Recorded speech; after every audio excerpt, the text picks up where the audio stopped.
Et salut à tous, je vous retrouve aujourd'hui dans cette vidéo pour vous parler de 2 erreurs à éviter lors de votre achat immobilier.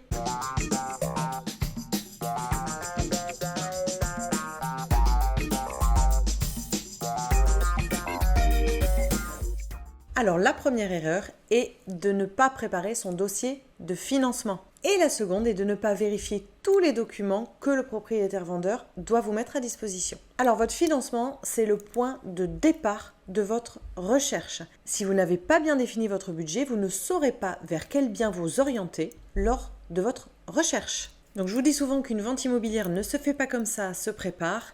Un achat immobilier, c'est exactement la même chose. Il va falloir que vous calculiez le montant de votre apport, votre capacité d'emprunt, votre taux d'endettement, les frais de notaire et d'autres frais comme par exemple la taxe foncière à rembourser au prorata, les charges de copropriété également. Donc je vous conseille de prendre rendez-vous avec votre banque bien avant de commencer vos recherches. Et le plus simple même, c'est d'aller voir un courtier immobilier.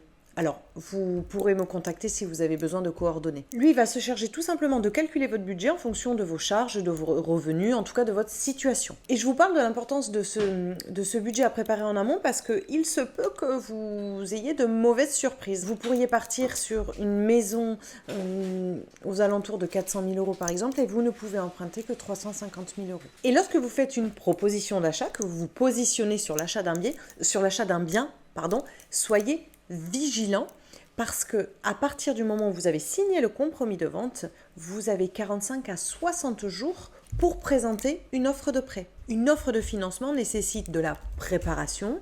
Un dossier d'emprunt se construit en amont.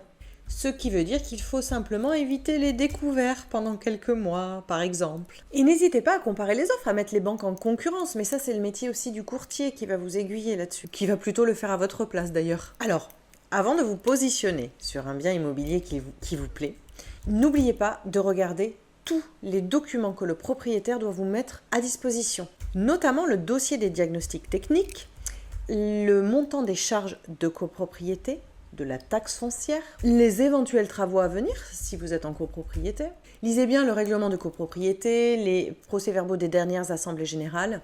Et puis, si c'est une maison individuelle, demandez évidemment les factures d'éventuels travaux qui ont été effectués. Faites une petite enquête de voisinage aussi également. Allez visiter le bien à différentes heures dans la journée. En résumé, faites très attention à ces 2 points. Soyez vraiment vigilants.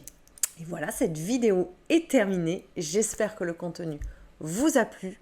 N'oubliez pas de vous abonner. Et puis surtout, si vous avez besoin de conseils, d'informations, comme d'habitude, un projet immobilier, n'hésitez pas à me contacter aux coordonnées qui s'affichent juste après. Je suis là pour vous et je vous dis à bientôt.